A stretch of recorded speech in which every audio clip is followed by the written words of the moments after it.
Ja tänane see ülevaade käsitleb siis olukorda, kus kohas uurimistöö raames oled sa teinud endale empiirilises osas küsitluse. Sa oled läbi viinud küsitluse ja küsitluse oled sa loonud, näiteks Google Docsis või Google Drive'is on täna, ma usun, kõige levinum tasuta võimalus ja viis oma küsimuste tegemiseks. Siit on näha, et küsimusel on pealkiri, küsimusel on olemas selline nii-öelda sissejuhatav lause või kaks või võib-olla ka lõik. Kui sina seda sissejuhatavat teed, siis ma soovitan sulle siia lisada, et ka see nii-öelda sissejuhatav tekst, et minu nimi on see ja õpin Keila koolis selles ja selles klassis ja nii edasi, et nii-öelda natukene sissejuhatavat teksti. Ja siis küsimused tavaliselt, eriti kui on anonüümsed, siis nimesid ei küsita, küll aga küsitakse tihti sugu, sellepärast et soo lõikes saad sa teha ka pärast analüüsi. Sa teedki alguses esimest analüüsi võib-olla küsimuste lõikes, mida keegi üldiselt arvas, aga siis sa saad hakata vaatlema ka, et kas poisid arvasid ühtemoodi, kas neiud arvasid ühtemoodi, kas seal on erisusi. Siis siin on veel näiteks valimit ehk teisisõnu vastajaid kirjeldav küsimus on õppesuund. Samamoodi saad vaadata, kas reaalharus või reaalõppesuunas õppivad õpilased vastasid ühtemoodi, humanitaar äkki on teistmoodi vastanud, ehk et sa saad nii-öelda süvitsi minna küsimustesse või vastustesse ja analüüsi. Ja siis tulevad juba sisuküsimused, et kuidas sa valisid oma õpilasuurimuse teema. See on see, et kuidas Keila kooli õpilaste uurimistööde valikud on kujunenud ja kuidas nad on rahul sellega. Kuivõrd teemaga oled sa rahul, motiveeritud küsimus, ja nii edasi. Ja neid küsimusi kokku on siin siis 15 vist oli.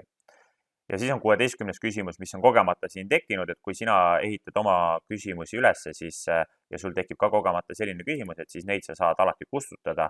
Mina ei hakka seda praegu siin kustutama, aga sina saad seda kustutada ja sa tegelikult saad ka liigutada neid küsimusi. Kui ma võtan siit kinni ja tahan järjekorda seda teha või mõnda küsimust kustutada, siis seda saab teha.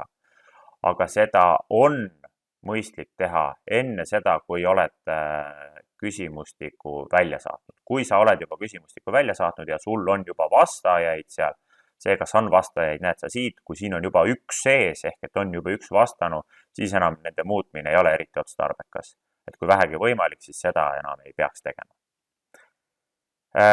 Vastuseid näed sa siis sellisel eraldi lehel siin responsis on näha, et 49 vastanut on ja siin näeb juba tegelikult Google Drive tekitab sellise esmase analüüsi ploki ka, kus kohas sa näed juba nii-öelda enam kõiki asju näed sektor diagrammina. Me näeme, et noormehi on rohkem, aga see on suhteliselt marginaalselt ehk et suhteliselt võrdselt on mehi ja naisi ehk tüdrukuid ja poisse või neidusid ja noormehi. Siit näeme ka õppesuundasid on enam-vähem kolmandik. Ja näeme siit, et humanitaarõppesuunda ei ole, seega tähendab tegelikult analüüsis seda humanitaarõppesuuna teemat ei pea üldse käsitlema, välja tooma.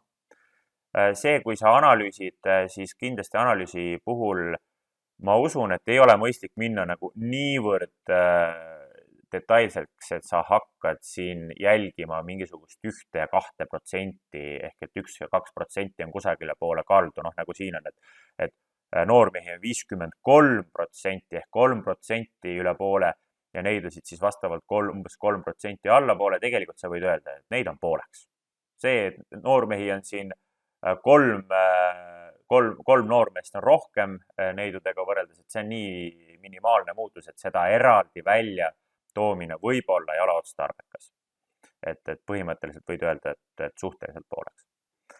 Nii, ühesõnaga siin siis rohkem väga pikalt ei peatukski, et siin sa saad näha sellist esmast ülevaatust ja mis minu arvates sellise õpilasuurimuse empiirilise osa või selle praktilise poole, selle teise poole kõige raskem osa on see analüüsi kirjutamine, ehk et sa pead ise oma peas selle lause välja mõtlema ja siis selle kirja panema.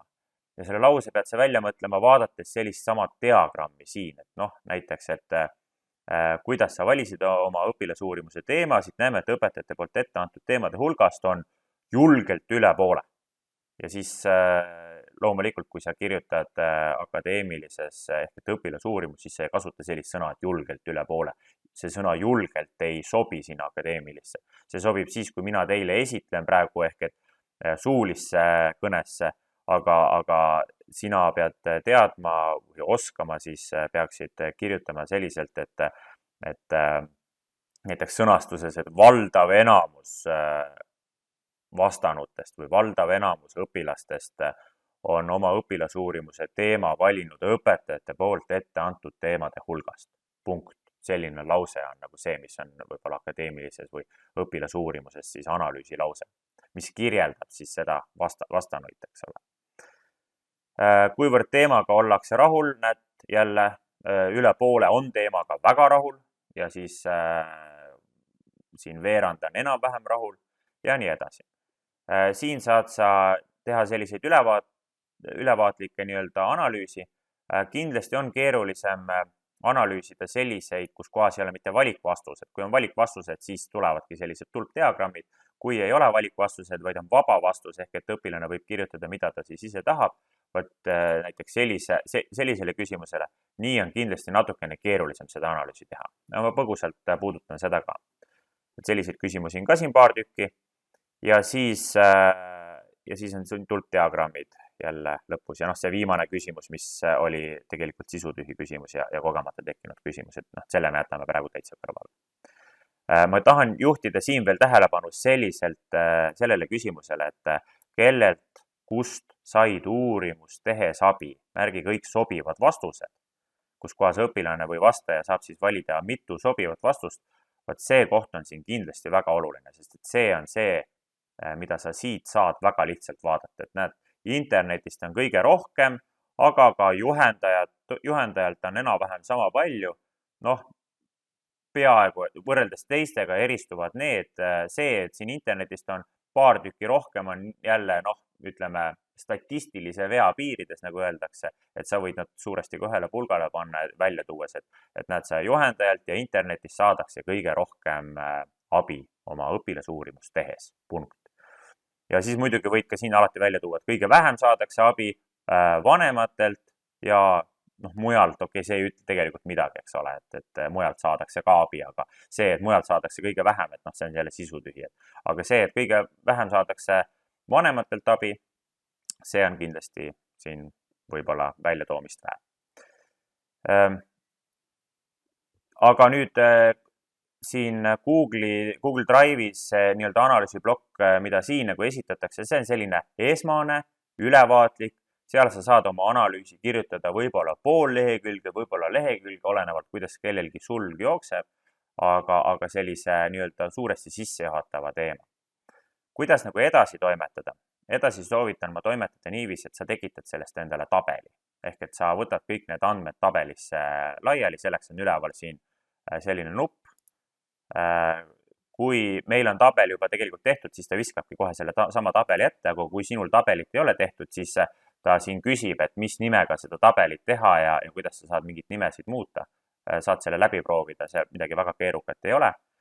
Aga siis tekib selline Google Drive'i spreadsheet ehk et niisugune Google Drive'i tabel, kus kohas veergudes ehk või tulpades ehk et ülevalt alla jooksevad küsimused, kokku neid samu küsimusi siis kui me seda viimast küsimust ei ole, ma ennem eksisin, oli 14, ehk et see viimane küsimus, see oli siis 15. Kokku oli 14 ja vastanuid oli kokku 49, seda me juba nägime. Viimane vastaja, kes meil siin on tegelikult 50. real, see on sellepärast, et esimene rida on päise rida, kus kohas on need küsimused ise siis. Ja ta tekitab ka tegelikult ajatempli, et siit on näha, et millal on keegi vastanud, aga analüüsiprotsessis see millal tavaliselt nagu ei toimi. Või pole tähtis, ütleme nii. Ja nüüd oluline nüanss on see, et see on võib-olla ka harjumuses kinni, et kuidas keegi, kus kohas seda analüüsi tahab teha, seda tabeli analüüsi, siis mina tahan seda tavaliselt teha Excelis. Miks? Kindlasti sellepärast, et ma ühelt poolt olen Excelit harjunud rohkem kasutama. Tõsi, ma olen ka seda Google'i tabeli arvutusprogrammi kasutanud, aga mulle tundub, et Excelis on ka rohkem võimalusi selleks. Ja kolmandaks on see, et mille pärast sina võib-olla võiksid Excelit kasutada, on see, et kui sina oled varasemalt oma õpingutes, kas siis põhikoolis, informaatikas või mõnes, ühesõnaga varasemates õpingutes ka kokku puutunud pigem Exceliga kui sellega ja iseseisvalt ka rohkem Exceliga kui sellega, et siis kindlasti on Excel käepärasem. See tähendab seda, et ma nüüd võtan kogu selle tabeli ruutu, aga ma ei võta ajatemplit. Et see minu jaoks ei ole oluline ja seda viimast küsimust. Kas sa võtad nüüd siit lihtsalt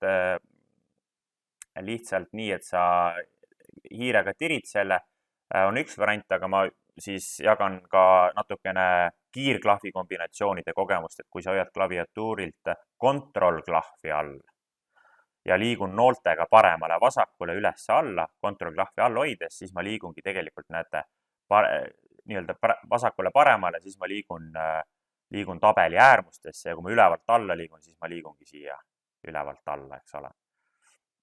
Nii, aga nüüd, kui ma hoian lisaks kontrollklahvile all ka shift-klahvi ehk et seda tõsteklahvi, seda klahvi, millega ma saan suurt tähte teha, klahv, millel on nool ülesse, kontroll-shifti mõlemat hoian all ja nüüd vajutan ühe korra paremale poole ja siis ühe korra alla, siis ongi mul kogu tabel siis aktiivseks võetud.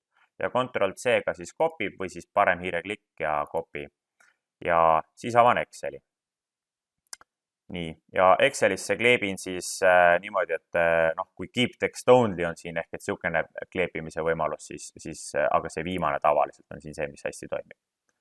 See, kui ma Excelisse sain selle ära tehtud, siis ma näen, et siin natukene on tekkinud mingisugused sellised suuremad read, kõrgemad read, siis selleks saan ma niimoodi kiirelt lahti, et kui ma valin siit wrap text, läheb korraks hästi paigast ära ja valin uuesti wrap text. Ühesõnaga, et sunnin siis niimoodi, et ta ei wrapiks teksti või ta ei viiks teksti sundluslikult järgmisele reale. Siis järgmine asi, mida ma siin teen, on see, et ma võtan nüüd A-st N-ini. Need on need kokku 14 küsimust ehk et tähestikus siis A-st N-ini 14 tähte.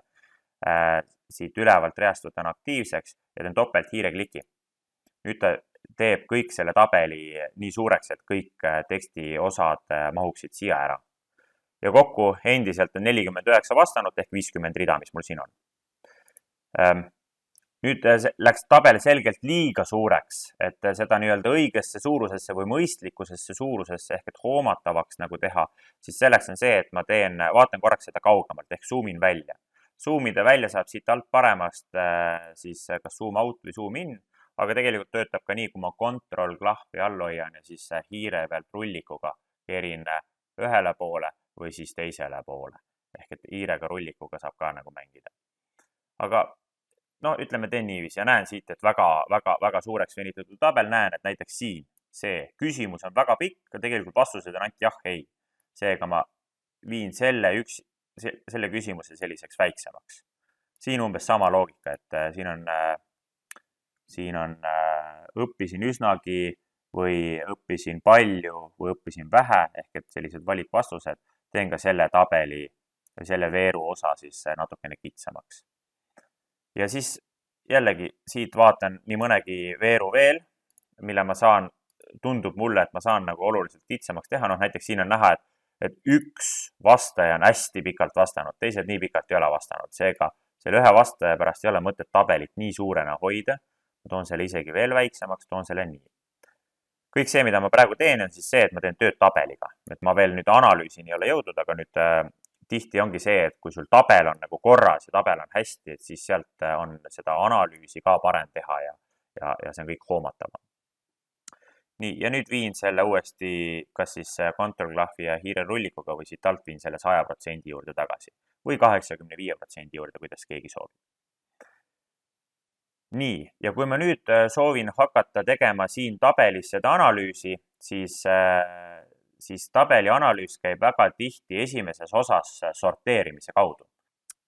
Home menüüs ja sorteerimise osas, see on home menüüs siis selline, aga siin tavaliselt ei tasu seda lihtsalt sort A-st Z-ini või Z-ist A-ni valida, vaid custom sort. Nimelt custom sort'is saad sa valida ka selle, et sul oleks päise rida lukustatud. Ma panen korraks selle kinni, näitan, et kui sa valiksid no ütleme, et jagame poiste ja tüdrukute või jagame selle julgeoleku või selle õppesuuna järgi ära, et siis, kui me jagame lihtsalt taastsetini ära, siis me näeme, et meil päiserida kadus ka ära. Märgi oma õppesuund, näed, see päiserida on siin 31. rida selles tabelis, kadus esimeselt sellelt ära. Seega liigun tagasi, aga nüüd, kui ma valin custom sort'ist, siis ma saan valida linnukese siin my data has header set ehk et minu tabelil on päiserida.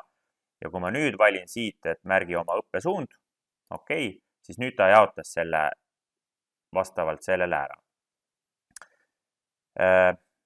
Ja siin selles mõttes sellises tabelis väga tihti, kui me hakkamegi nüüd vaatlema, et näiteks, kuivõrd sa oma teemaga olid rahul, et kas olid väga rahul või vähe rahul, et tõsi, et sa saad nüüd selle järgi siin sorteerida, et kuivõrd sa oma teemaga olid rahul, okei, ja algul olin rahul ja hakkad neid loendama, et kui palju kedagi oli. Kusjuures, kuidas nende loendamine, siis sa ei loe siin, et 4 tükki või näiteks enam-vähem olin rahul, siis sa kunagi ei loe siin, et kui palju siis vastasid seda, vaid tegelikult sa siin all tabelis näed, et 13 vastanud, ehk et sa alati jälgid siit alt paremat. Kui sul on mõnikord vaja summat, siis sa vajutad parema hiirekliki selle peale ja siit sa saad siis valida, et missugust andmestikku ta esitab sulle siin.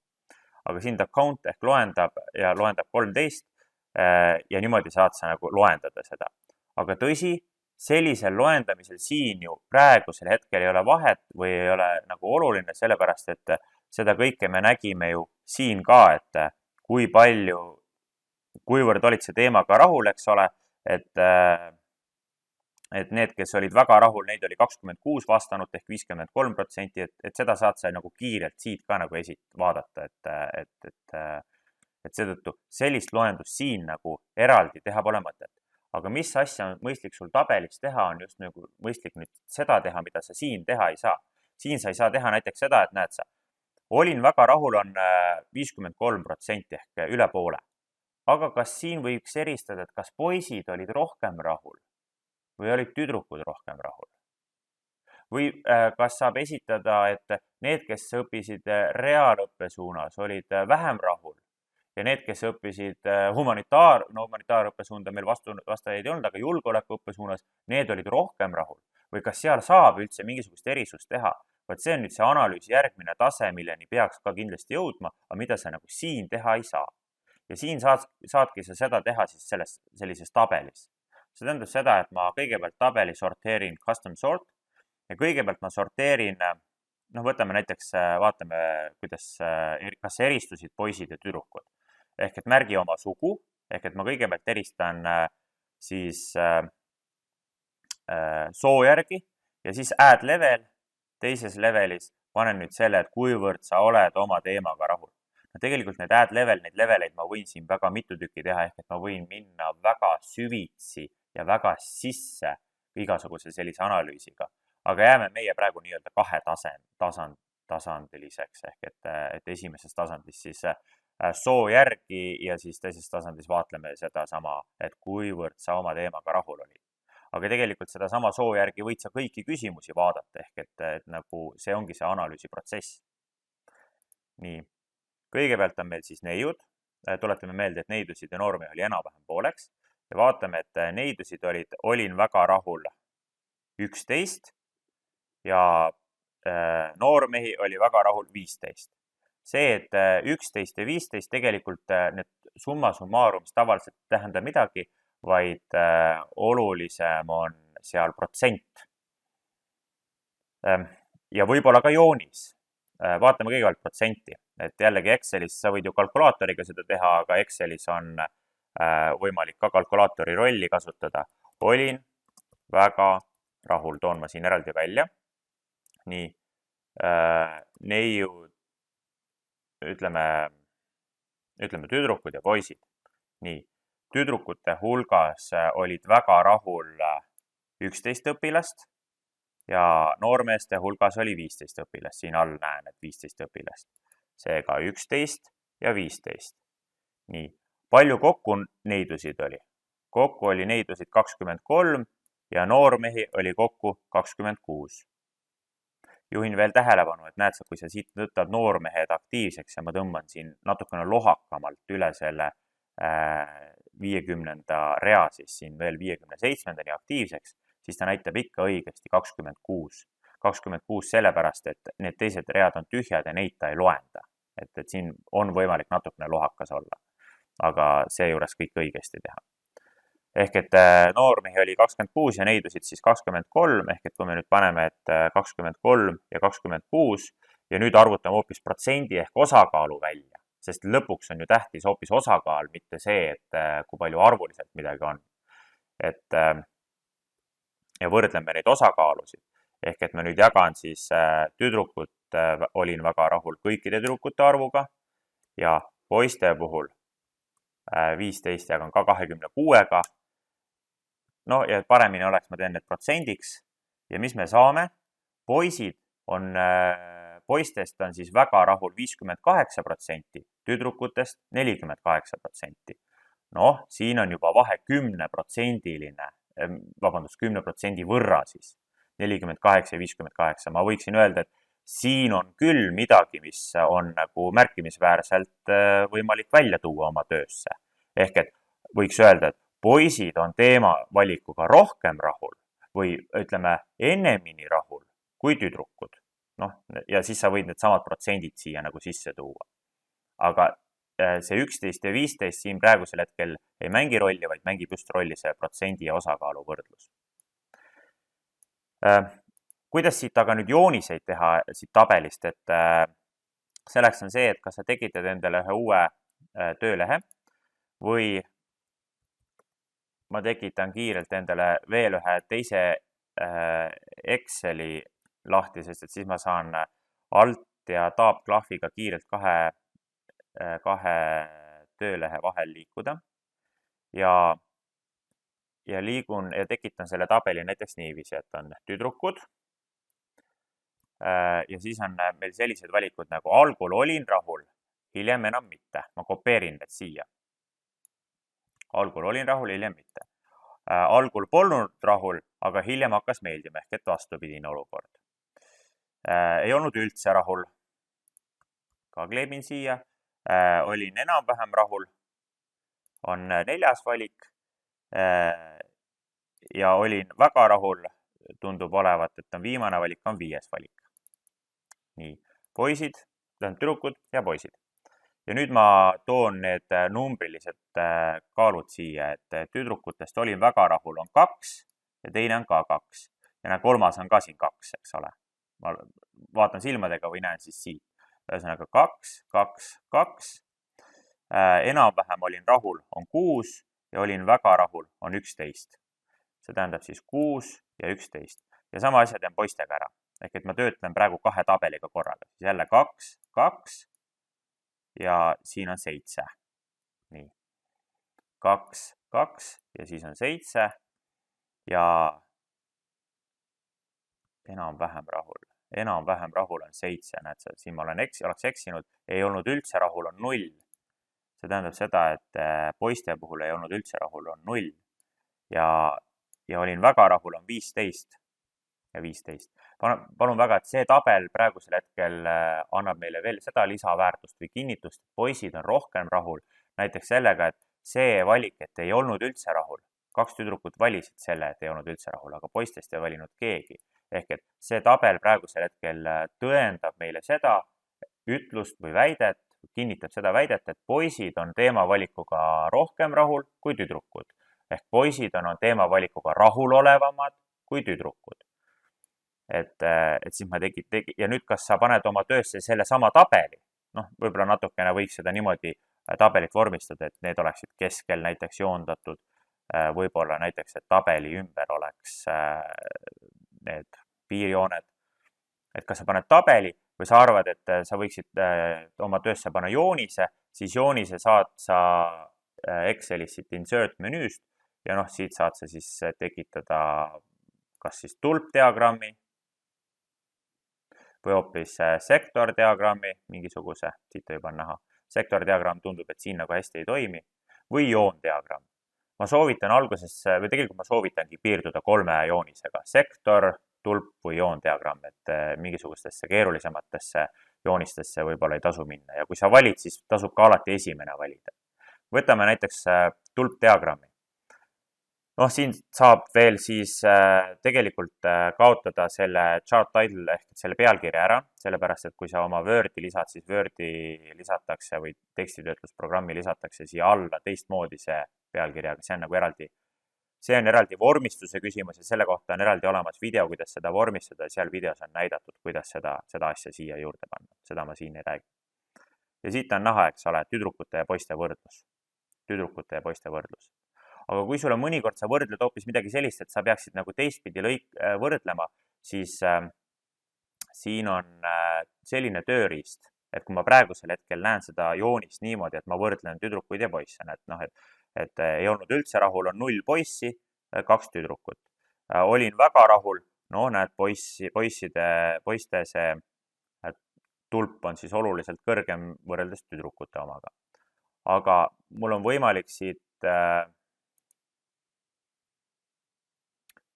peaks olema võimalik siin nüüd, kui mul see joonis on lahti, sellist nuppu vajutada nagu switch row and column. Mida see tekitab? See tekitab selle sama asja. Kui ma uuesti vajutan, midagi ära ei kadunud, tekib see sama esialgne lahti. Ehk et ma võin seda klikkida ja vaadata, et missugune on see joonis, mida ma tahan eristada. Aga kui ma sellise panen, mida ta nüüd võtab, nüüd ta vaatab, et näed, tüdrukute hulgas on kõige populaarsem see vastus, olin väga rahul, ja poiste hulgas on ka kõige populaarsem see vastus, olin väga rahul. Ühesõnaga, et siin peaks siis nagu süübima sellesse joonistesse ja vaatama, et missugune see joonis, mis iseloomustab kõige rohkem seda, mida sina oma analüüsis siis öelda tahad. Nii, ja niimoodi tekivad. Ma näitasin praegu ainult ühe asja puhul ära, aga nagu sa näed, et sellist samasugust andmestikku saad sa tekitada, nagu mina praegu poiste ja tüdrukutega tekitasin, on võimalik tekitada õppesuuna põhjal. Aga põhimõtteliselt on võimalik tekitada ka hoopis selliste valikute puhul, et näiteks me paneme, et kuivõrd sa oma teemaga olid rahul, ehk et mida siis valiti ja kui motiveeritud sa oma töös olid. No siin võiks olla hüpotees see, et need, kes olid teemaga väga rahul, need olid ka kõrgema motivatsiooniga. No see tundub üsna elementaarne, üsna loogiline, aga kas andmestik seda ka kinnitab, siis seda sa saadki jälle sorteerib. Ja nüüd mitte märgi oma sugu, vaid nüüd esimesena on sedasi, et kuivõrd sa oma teemaga olid rahul. Ja teiseks selleks on, et kui motiveeritud sa oma töös olid, vali sobivam variant. Okei. Nii, algul olin rahul, hiljem enam mitte ja siis sa tekitad endale umbes sarnase tabeli siin, eks ole, aga nüüd tuleb see tabel, ma tekitan siia. Niiviisi, et näiteks need valikud on ju samad. Need valikud on ju samad, aga nüüd siia ülesse tekitan need valikud, et algul olin motiveeritud, hiljem tüdinesin. Siis on siin keskmiselt, selle panen järgmisesse. Siis on siin algul ei huvitanud, hiljem muutus töö huvitavaks, panen siia. Ühesõnaga, mul tekib selline suurem tabel. Ja jälle üks tabel, mille põhjal sul on võimalik teha jooniseid, on võimalik neid jooniseid analüüsida ja joonised on selles mõttes selliseks töös illustratiivseks materjaliks. See, kui sa joonise paned, see on väga tore, aga sa pead selle joonise kindlasti töös oma sõnadega lahti kirjeldama, et see tekst on tähtsam. Joonis ilmestab lihtsalt või tõendab sinu teksti siis, aga selle teksti loome, see, kui sa joonist vaatad, et see peas sul tekiks see mõte, või niisugune järeldus, vaid selle järelduse sõnastamine ja kirjapanek, see ongi see kõige raskem koht kindlasti. Ja ka see on see koht, mis ongi see, mida on vaja arendada, õppida, harjutada, proovida ja kogu aeg läbi teha. Ma siin nüüd hoian aega kokku natukene, enam selle nagu tabeliga edasi ei lähe, see tabel tekiks täpselt samamoodi nagu see tabel tekiks samamoodi joonis. On võimalik switch row and column vaadata, et kumba pidi sa seda tabelit tahad analüüsida või esitada. Põhimõtteliselt võid ka mõlemad pidi, kui mõlemad on kõnekad, eks ole. Nii. Ja mis ma nüüd öelda tahan, on veel selline, et kui me räägime siin sellest esialgsest tabelist, et me rääkisime, et need on need vaba vastusega, et kirjuta mõne märksõnaga, mis võiks uurimistööde aluste kursusel olla teisiti. Kui sa nüüd sellist teksti asja hakkad analüüsima, siis selle analüüsimine käib ja kõige mõistlikum on niiviisi, et sa tekitad endale siia alla ühe teise töölehe. Võib-olla on mõistlik need töölehed ka, lõpuks võib-olla on sul siin 10 töölehte, et sa natukene oleksid ära ei eksiks ja teaksid, kus sa oled, et siis on mõistlik need töölehed ära, et esialgne tööleht, esialgne tabel siis. Ja siin võtame selle i ja kopeerime seda i vastused siis põhimõtteliselt ainult sellele teisele töölehele, et hakkame sellega tööd tegema. Nagu nägite, ma kleepisin niimoodi, et ma valisin values ehk 1, 2, 3 ehk et ainult tekst, et ilma igasuguse vorminduseta, et see on alati kõige targem nii-öelda kleepimise viis. Väga tihti on see nii. Nii, tõmban selle natukene suuremaks siit. Nii, ja kirjuta mõne märksõnaga, mis võiks uurimistööde aluste kursus olla teisiti.